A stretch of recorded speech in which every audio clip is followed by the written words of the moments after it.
apa kabar Anda semua? Kembali berjumpa dengan saya, Hersbun Arif dan Bung Rocky Gerung dari Rocky Gerung Official Forum News Network.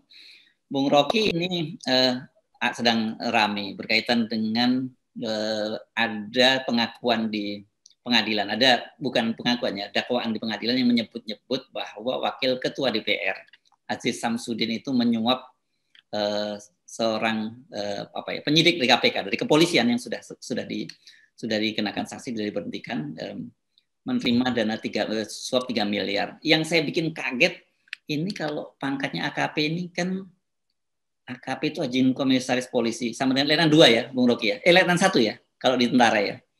Oke. Ya. Jadi ini anak muda pasti baru lulus mungkin 3-4 tahun lalu dari akademi polisian itu kan. Ya. Dan udah suka duit itu. Itu biasa aja. Duitnya gede, Bung. Gede loh. 11,5 miliar dia dapat di suap ini dari kasus di Tanjung Balai. Ya, yang jadi problem adalah kesukaan pada uang itu tiba-tiba jadi hobi di KPK. Ya. Dan orang menganggap bahwa ya masuk akal lah. Padahal sebetulnya dalil pertama masuk KPK itu tidak suka uang, kan itu kan intinya kan. Kan orang yang anti korupsi sebenarnya nggak suka uang. Buat apa sih uang itu kan cukup dengan gaji tuh. Jadi memang ada satu keadaan di KPK yang berubah. Orang menganggap itu tempat cari uang dan tempat menambah uang, bukan sekedar mencari tapi menambah uang. Kenapa? Karena ada pemberinya itu. Dan lebih gila lagi kalau pemberinya adalah pejabat yang ditugaskan untuk mengawasi KPK. DPR kan tugasnya mengawasi KPK. Jadi kalau ada pimpinan DPR menyogok agen KPK atau penyidik KPK, ini benar-benar negara udah rusak lah. Kalau pengusaha menyogok ya oke lah ini, tapi ini ini pejabat menyogok KPK kan. Dan pejabat yang lain diam aja. Ya, dan jangan lupa dia ini dulu di Komisi 3. Nah, Komisi 3 ini urusannya kan masalah hukum, fit and proper, ketua KPK dan sebagainya itu juga di situ. Gitu. Jadi itu intinya, artinya karena yang menyogok adalah pejabat yang punya kekuasaan untuk mengawasi KPK, maka dia sekaligus mengawasi ketua KPK supaya jangan mengawasi dia. Kira-kira begitu kan. Jadi dia kendalikan akhirnya. Itu yang disebut mafia di dalam politik anti korupsi kita tuh. Dan itu lebih gila lagi kalau menteri-menteri yang lain itu anggap ini biasa doang. Apalagi Sri Mulyani yang barusan mengkritik bupati di Probolinggo, Banjarnegara apa di Probolinggo. Kan Sri Mulyani yang saya kenal Sri Mulyani sebagai dulu itu saya buatkan dia kuliah umum untuk dia ucapkan apa yang disebut public ethics, itu etika publik. Dan semua orang menganggap standar jadi menteri adalah Sri Mulyani. Jadi sekarang dia lihat kabinetnya itu isinya korupsi atau melihat dengan mata kepala sendiri lalu lalang koruptor di KPK, terus dia cuman pasang di Instagram soal bupati doang gitu kan. Kan mestinya dia tegur kabinet dalam sidang kabinet mengatakan bahwa Golkar tarik dong itu si Aziz tuh. Apa dia berani melawan Menko-nya tuh yang adalah bosnya dia kan sebagai Menko, Pak Erlangga, mestinya ditegur dong karena ini soal etik itu nggak ada hierarki. Jadi kita mau tagih sebetulnya orang semacam Sri Mulyani, tegur, nggak ada istilah etika, nggak ada istilah hierarki dalam kebersihan etik, itu intinya tuh. Saya terpaksa mesti ucapin Sri Mulyani lagi karena dia kemarin kan promosikan bahwa dia ingin memberantas korupsi bersama tuh. Ya mulainya dari dia sendiri, jangan ngajak-ngajak orang kalau nggak berani. Nah, yang sekarang menarik itu adalah rupanya wartawan mendesak kepada Ketua KPK Firly Bahuri mempertanyakan bagaimana apakah Aziz Samsudin akan segera ditetapkan sebagai tersangka, status sebagai tersangka. Dan kalau saya simak pernyataan dari Firly ini, dia ngeles lah gitu. dan kemudian orang publik mau curiga, ini kelihatannya kalau udah urusan dengan petinggi-petinggi DPR, ini barangnya bakal hilang lagi nih. Kemarin kan sempat dalam kasus Bansos ya, Bung Rocky pasti ingat kan ada disebut-sebut nama Herman Heri, Ketua Komisi 3 dari PDIP, kemudian ada Ihsan Yunus, PDIP, ya, Wakil Ketua Komisi 8 sebelumnya dari PDIP yang juga digeser. Tapi kan sampai sekarang kita nggak tahu, apalagi sampai Madam Bansos. Itu kan sudah nggak ada kabar beritanya. Nah, kelihatannya pertanyaan wartawan-wartawan ini berkaitan dengan mereka juga mulai khawatir kasus Aziz Samsudin bakal hilang lagi. Pasti itu. Kalau madamnya aja hilang, apalagi prajuritnya itu kan, atau pangerannya. Ini pangeran koruptor dari Golkar. Jadi memang ini partai-partai besar ini yang mau diapain gitu kan? Kan mestinya kalau kita pakai, saya nggak tahu standar apa yang mau kita pakai. Standar Jepang bunuh diri itu, paling nggak, atau standar Korea mundur itu kan nggak ada standarnya kan. Erlangga mestinya sebagai ketua Golkar, menit pertama dia mesti bereaksi itu. Nggak perlu ditanya, nunggu wartawan atau ditanya wartawan. Jadi terlihat bahwa kabinet ini seolah-olah mendiamkan aja kan. Dan satu kabinet mungkin saya bayangkan misalnya nama Aziz Samsudin dimunculkan udah dalam berkali-kali dan 2 hari ini terus dimunculkan. Lalu besok nanti ada sidang kabinet dengan secara virtual dengan presiden. Lalu seolah-olah nggak ada problem kan. Nanti Erlangga sebagai ketua Golkar juga masih mimpin sidang kabinet. Lalu Sri Mulyani sebagai anak buah Erlangga juga bicara hal-hal yang teknis saja. Padahal ada hal etis di depan mereka, yaitu korupsi. Dan ini sebetulnya yang bikin kita nggak ngerti apa. Jadi kabinet itu ngapain sebetulnya kan? Ngomong hal soal yang teknis gagal karena nggak ada pertumbuhan, nggak ada pemerataan, nggak ada kemakmuran. Ngomong hal yang etis juga dia buta huruf. Hanya bisa ngomel-ngomel lewat Instagram kayak Menteri Keuangan tuh memakai tangan wartawan supaya pikirannya itu seolah-olah pro pada kabinet yang bersih. Nah, ini ada kekacauan dan kerusakan dilakukan oleh seorang yang sangat terkenal dari Golkar dan diam aja. Kan gila.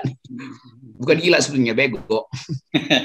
Ya, saya kira sebenarnya publik juga mengamati dengan serius ini kasus Aziz Samsudin ini, dan kalau kemudian kasusnya ini tidak berlanjut, meskipun itu sudah, ini kan kalau kita sebut sebagai itu dalam tuntutan itu dalam dakwaan itu kan berarti sudah merupakan fakta di persidangan. Orang menyebutnya begitu kan. Dan fakta di persidangan kan sangat kuat. Ya.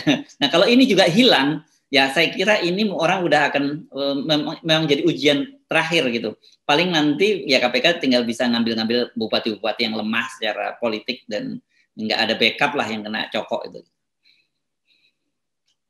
Betul, karena ini nama besar.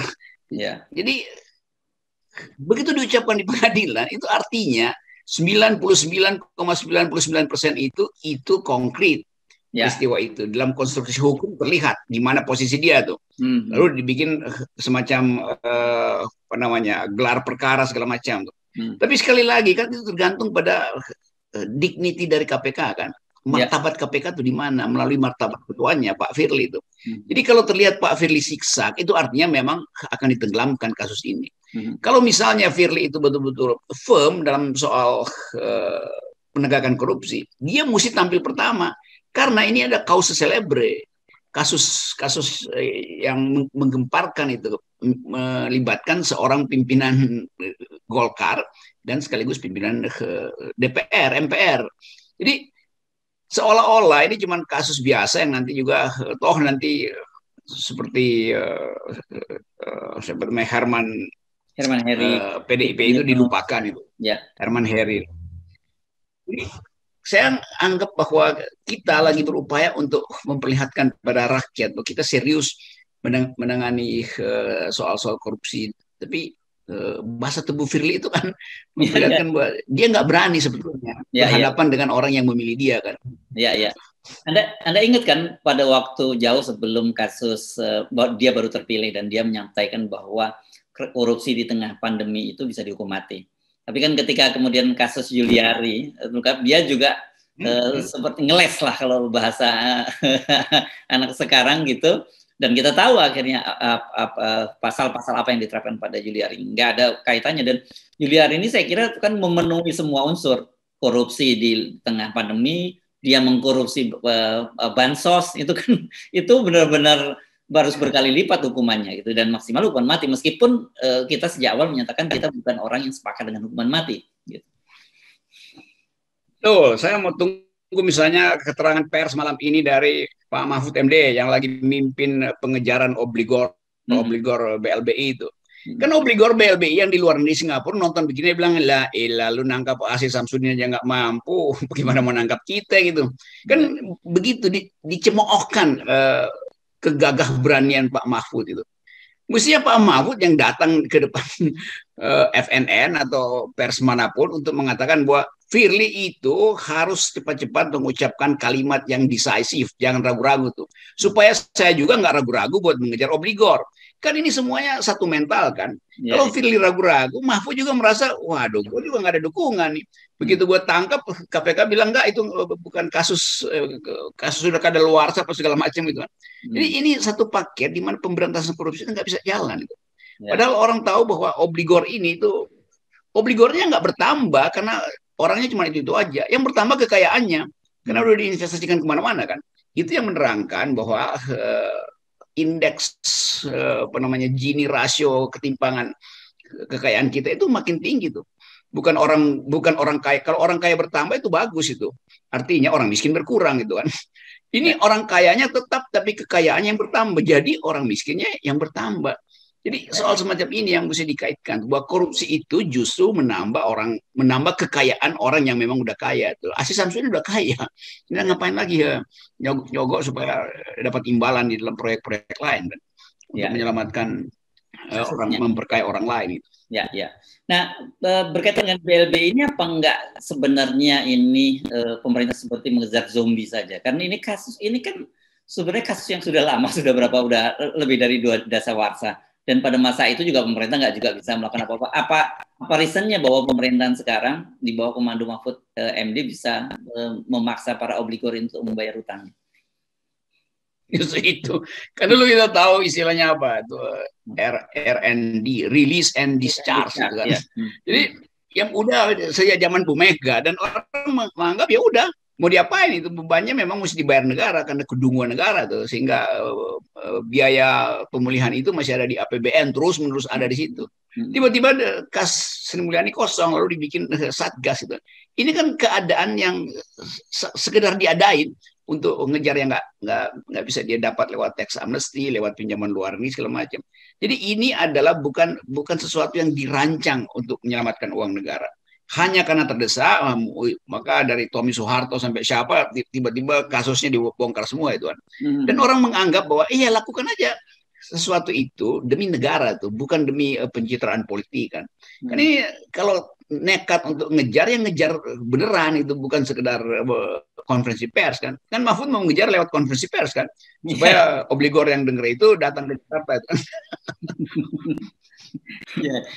Ya saya kira ini memang hanya dramanya. Kalau orang anak sekarang hanya semacam apa ya? Kalau disebut pengalian isu juga nggak pengalian isu lah. Ini apa menunjukkan bahwa gua kerja gitu. Itu para pejabat kepada publik itu. Gua kerja, gua serius loh gitu. Bahwa hasilnya apa nanti itu urusannya nanti kan. Gitu.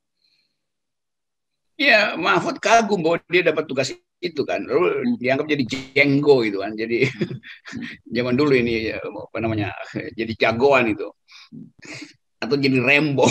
Tapi kasus Aziz Samsudin bikin orang ketawa. Mahfud mau ngapain nih? Aziz Samsudin ini tokoh yang betul-betul sudah disebutkan di dalam surat dakwaan, tapi juga tidak bisa diproses dengan prinsip kepastian hukum oleh Firly. Firly sebagai ketua justru memberi sinyal bahwa ini mungkin hilang nih kasusnya nih. Jadi siap-siap aja, nggak usah terus-menerus nuntut pers, nggak usah membuli Aziz Samsudin. Jadi satu paket dengan etika istana yang hilang. Karena itu saya menganggap bahwa ya marwah istana untuk memberantas korupsi hilang, gampangnya begitu. Marwahnya udah hilang. Ya. Mereka sebenarnya tidak punya otoritas lagi, bukan punya otoritas. Apa ya? Nggak punya otoritas untuk bicara soal itu. Ya. Yang nggak ada otoritasnya nggak ada otoritas moral lagi gitu. Ya, otoritas moral, betul. Ya. Kalau otoritas legal dia masih punya, tapi buat apa otoritas legal kalau nggak ada yang percaya? Ya. Oke, jadi kita tunggu saja. Ini kasus ini, saya kira ini mungkin semacam ujian terakhir gitu bagi KPK. Selesai ini mereka mau ngomong apa saja, publik sudah pasti nggak akan percaya lagi. Yaitu artinya saya bayangkan itu Pak Firly, Aziz Syamsuddin, Erlangga itu ada WA grup khusus sehingga di antara mereka saling WA-WAan aja tuh. Ini saya bayangkan begitu nih. Nanti saya disomasi kalau saya bilang beneran. Saya cuma bayangin. Lalu ada masuk lagi di situ dijadikan admin Ibu Sri Mulyani itu dalam grup yang sama. Jadi mereka kocok-kocokannya di situ tuh. Sementara Pak Mahfud nggak dilibatkan karena Mahfud etikanya lain tuh, karena dia selalu ingin pamer bahwa dia mampu padahal dia nggak mampu juga tuh. Jadi Mahfud juga bikin grup WA sendiri untuk mengevaluasi Aziz Syamsuddin dan isinya sama-sama nol. Ya.